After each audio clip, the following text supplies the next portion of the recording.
அதனால தான் இன்றைக்கும் பார்த்திங்கன்னா கோயில்களில் மூலஸ்தான லிங்கத்துக்கு 2 ஆபரணம் பண்ணி சாத்துற வழக்கம் இருந்திருக்கு.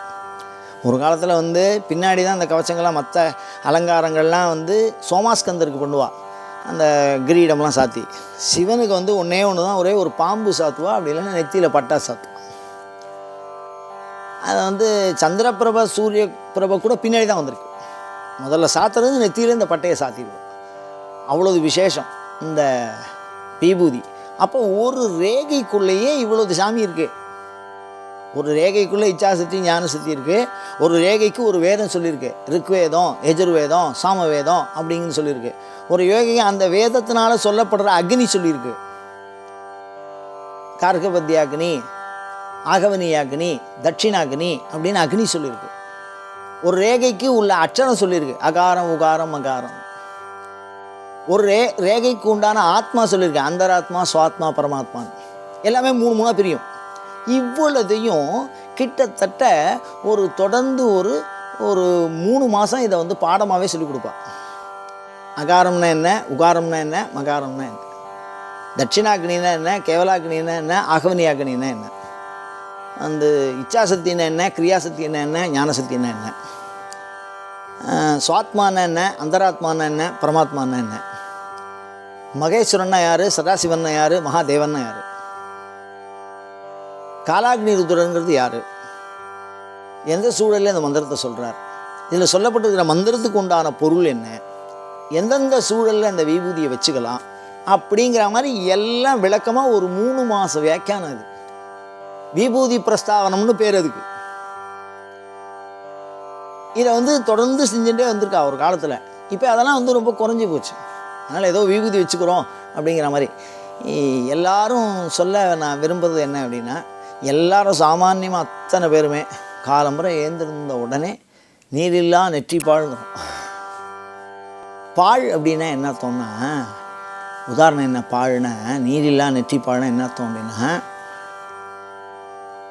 உயிரற்ற உடல், வெற்றுடல் ஆக்கை, அப்படி வெற்றுடல், ஆன்மா நீங்கிய உடலை வெற்றுடல்னு சொல்கிறோம், பிணம். இந்த பாழ் அப்படின்னு அந்த இடத்துக்கு பேர். உயிரற்ற பொருளுக்கு பாழ்னு பேர். உயிரோடு இருந்தால் மரம்னு பேர். அந்த உயிர் மாத்திரம் அப்படி தனி உருவிட்டா விறகுன்னு பேர், காஷ்டம். இப்படிதானே? அந்த மாதிரி பாழ்ங்கிறது ஆத்ம ஞானம் இல்லாத வெறும் சரீர ஞானத்துக்கு பேர் பாழ்னு பேர். அப்போ இந்த விபூதிங்கிறது எதை குறிக்கிறதுங்கிறது ஆத்ம ஞானத்தை குறிக்கிறது. நான் ஆன்மா, அதுக்குள்ளேயே சிவன் இருக்கார், அதுக்கு வெளியில் சரீரமாக சக்தி இருக்கா அப்படிங்கிறது அவளுடைய கொள்கை. அப்போ இந்த விபூதி இவ்வளவு சிறப்பாக அதை சொல்லியிருக்கா. இப்போ நம்ம இதில் தெரிஞ்சுக்க வேண்டிய விஷயம் என்ன, ரொம்ப பிரஸ்தாவனமாக 3 மாதம் சொல்லியிருந்தால் எல்லாம் புரியும். ஆனால் கடைசியில் என்ன சொன்னேங்கிறது முதல்ல சொன்னது மறந்துடும். அந்த மாதிரிலாம் இல்லாமல் விபூதியை பற்றி என்ன நாம் தெரிஞ்சுக்கணும் அப்படின்னா, காலம்புரையில் ஏந்திருந்த உடனே ஆரம்பித்து இரவு படுக்கிற வரைக்கும் நெத்தியில் விபூதின்னு இருக்கணும். விபூதி இல்லாமல் இருக்கக்கூடாது. நெற்றி அனைவரும் விபூதியை தரித்து கொள்ளலாம். அதுக்கப்புறம் இந்த குழைச்சி இட்டுக்கிறது, 16 ஸ்தானத்தில் இட்டுக்கிறது, பஸ்மதாரணம் பண்ணிக்கிறது, இதெல்லாம் காலம் அவளுடைய சைவத்தின் மேல் அவர்களுக்கு உண்டான ஈடுபாடு, அதற்கு உண்டான குருநாதர்கள் அவர்களிடம் அந்த உத்தரவு வாங்கி அந்த விபூதி எப்படி தரிச்சுக்கணும், எப்படிலாம் முயற்சி பார்க்கணும் அப்படிங்கிறதெல்லாம் தனித்தனியாக இருக்குது. அதெல்லாம் அவள் பார்த்துக்கணும். சாமானியமாக அத்தனை பேருமே இந்த 3 பட்டையான இந்த விபூதியை தரித்து கொள்ளலாம். உதாரணமாக பெண்கள் தரிக்கணுங்கிற அவசியம் இல்லைன்னு சொல்கிறா. தரிச்சுக்கணும் அப்படின்னு சொல்லலை, தரிச்சுக்கணுங்கிற அவசியம் இல்லை, ஏன்னா குங்குமம் வச்சுருக்கிறதுனால அப்படின்னு ஒரு விசேஷ தர்மம் ஸ்திரீகளுக்கு சொல்லியிருக்கா. அதே சமயத்தில் வைதவிய தர்மத்தில் இருக்கிறவா தரிச்சுக்கலாம், அவளுக்கு சிறப்பு தர்மமாக சொல்லியிருக்கா. குங்குமம் தரிச்சிக்கப்படாதுன்னு ஒரு சட்டம் இருக்குது. அதனால் விபூதியை தரிச்சுக்கலாம் அப்படின்னு சொல்லியிருக்கோம்.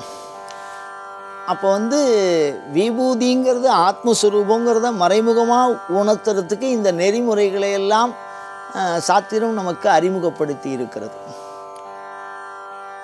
இந்த விபூதி ஒரு காலத்தில் என்ன ஆகுது அப்படின்னு கேட்டிங்கன்னா, தேவதையினுடைய அனுக்கிரகத்தை பெற்று நம்மிடத்திலே நிலைப்படுத்துவதாக இருக்கிறது. கோயிலுக்கு போனோம்னா நாம் சுவாமியினுடைய அனுக்கிரகமானது இந்த விபூதியில் வருது. இப்போ நம்ம வேலை செய்கிறோம், வேலை செய்கிறதுனுடைய பலன் எதில் வரும்னா 1ஆம் தேதி சம்பளமாக வரும், அப்படி தானே? அப்போ அந்த சம்பளத்தை நாம் எடுத்துன்னு போய் நமக்கு தேவையானதை வாங்கிக்கலாம். அந்த மாதிரி இறைவனுடைய அருள் விபூதியாக வரும். அந்த விபூதி நெற்றியிலே நாம் தரிக்கிற பொழுது எதற்கு எந்தெந்த தன்மையாக மாறுபடுமோ அதை மாறி அந்த பலனை நமக்கு தரும். அது எப்படி அப்படின்னு கேட்டால், எந்த தேவதை சன்னதியில் விபூதி கொடுத்தாலும் அந்த தேவதையினுடைய சன்னதி பிரசாதமாக தான் அதை ஏற்றுக்கிறோம். குருக்கள் வச்சுருக்கிறது ஒரே ஒரு விபூதி பை தான் வச்சுருக்கார், ஒரே ஒரு விபூதி தட்டு தான். அதே தீவாரனை எடுத்துன்னு போய் சண்டிகேஸ்வரருக்கு பண்ணுவார், அவரே கணபதிக்கு பண்ணுவார், அவரே சிவத்துக்கு பண்ணுவார். ஆனால் அந்தந்த சன்னதியில் படும்போது அந்த விபூதி சார்ந்ததன் வண்ணமாம் ஆன்மாங்கிற மாதிரி அது எந்த சன்னதியில் இருக்கோ அந்த சன்னதியில் இருக்கக்கூடிய பிரசாதத்தை பெற்று தருவதாக அனுக்கிரக சக்தியினுடைய பயன்பாடாக விபூதி கருதப்படுகிறது. விபூதி மகாத்மியம்னே ஒன்று தனியாக சொல்கிறா சைவத்தில். கந்த புராணத்தில் விபூதி மகாத்மியம் அப்படிங்கிறத பற்றி நிறைய சொல்லியிருக்கா. இப்போ நாம் பொதுவாக என்ன தெரிஞ்சுட்டோம் இது மூலியமாக அப்படின்னா, நம்ம சாதாரணமாக ஒரு 3 பட்டையை வச்சு விபூதி இட்டுகளை அந்த அந்த 3ங்கிற எண்ணிக்கைக்கு பின்னாடி பல ரகசியங்கள், பல தெளிவான கருத்துகள் இது எல்லாமே இருக்குது. இந்த விபூதியில் தேவதையை அடக்கி வச்சுருப்பான். ஒரு ஜபம் பண்ணி அந்த காலத்தில் விபூதி இருப்பாள், அதை கெட்டு போகாமல் இருக்கிறது தாழ்த்தில் அடைக்கிறது. இந்த விபூதியை அடக்கி அதை தாரணமாக பண்ணிப்பாள். அப்படி தாரணம் பண்ணின்னு இருக்கிறதுனால பல இடையூறுகளை தாண்டி செல்லலாம் அப்படின்னு சொல்லியிருக்கா. ஞானசம்பந்தர் உடம்பு சரியில்லைன்னு மதுரையில் வாதம் பண்ணும்போது விபூதியை தான் தடவி ஜுரத்தை உருவாக்கினார், விபூதியை தான் தடவி ஜுரத்தை போக்கினார். உருவாக்கினார்னு சொல்கிறத விட போக்கினார்னு சொல்லணும். பையவே சென்று சூழ்கவே அவள் வச்ச நெருப்பு அவளை அதை அடைஞ்சுது. அது மாதிரி அதை தனிச்சார் அவரே அந்த விபூதியினால். அது மாதிரி விபூதியானது சைவத்தினுடைய ஒரு மிகச்சிறந்த அடையாளத்தில் ஒன்றாக கருதப்படுகிறது. பஸ்மதாரணங்கிறது என்ன அடையாளம் அப்படின்னா, சிவத்தோடு சம்பந்தமாவது சைவம்னு பேர்.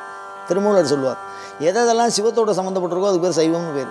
அப்படி சிவத்தோடு சம்மந்தப்படுத்துறது எதுன்னா விபூதி, ருத்ராட்சம், பஞ்சாட்சரம். இப்போ சைவர்களுடைய 3 பிரசித்தமான அடையாளம் என்ன அப்படின்னா, விபூதி இருக்கணும், கழுத்தில் ஒரு ருத்ராட்சம் கட்டின்னு இருக்கணும், கண்டிப்பாக பஞ்சாட்சர உபதேசத்தை குரு மூலியமாக வாங்கிட்டு ஜபம் பண்ணணும். அப்படி இருந்தால் அவர்கள் சைவர்கள். அந்த 3த்தையும் ஒன்றா இணைச்சிருக்கா. அதனால் அந்த விபூதியே பூரணமான மோட்சம், போகம் 2த்தையும் தரக்கூடியது. அதுக்கு விபூதி தரிச்சுன்னு இருக்கிறவளுக்கு ஒரு பலன் சொல்கிறது என்னென்ன, பூதிர் பூதீகரி பவித்திர ஜனனி பாபௌக வித்வம்சினி மாயா மோக மதாந்தகார சமனி தாபத்ரயோர் சூழினி பூத பிரேத பிசாச்ச ராட்சச துஷ்டாரி சம்ஹாரிணி தேஜோ ராஜ்ய விசேஷ மோக்ஷகரணி பூதிர் சதா தாரியதாம். விபூதியை எப்பொழுதும் தரிச்சுருக்கிறவாளுக்கு என்ன, பூதிர் பூதீகரி அப்படின்னா செல்வத்தை தரும். பவித்திர ஜனனி புனிதம், பாவத்தை போக்கி புனிதத்தன்மையை புண்ணியத்தை தரும். பாபௌக வித்வம்சினி பாவத்தை அழிக்கும். மாயாமோக மதாந்தகார சமனி இந்த உலகத்திலே தோன்றிய அந்த மாயை அழித்து ஞானத்தை தோற்றுவிக்கும். மத அந்தகாரம் அந்த இருட்டை போக்கக்கூடியது. தேஜோ ராஜ்யம் நம்ம வாழ்க்கையை வையத்துள் வாழ்வாங்கு வாழ வைப்பது. இறைவனோடு 2 கலக்கின்ற மோட்சத்தை தருவது. துஷ்ட அரிசம்ஹாரிணி நமக்கு எதிராக இருக்கக்கூடிய எதிரிகள் மற்றும் சக்திகளை அழிப்பது. எதிரி அழிச்சிடும் அப்படின்னு சொல்லி அதை தரிச்சிருக்கிறவர்களுக்கு மிக உயர்ந்த ஒரு சிறப்பெல்லாம் சொல்லியிருக்கா. இது போன்ற தொடர்ந்த சிவ சிந்தனைகளை தூண்டுகிற வினாக்களை உங்களிடமிருந்து எப்பொழுதும் எதிர்பார்த்தவனாய் அயம் தர்மஹா உத்தரோத்தராபிவிருத்திரஸ்து.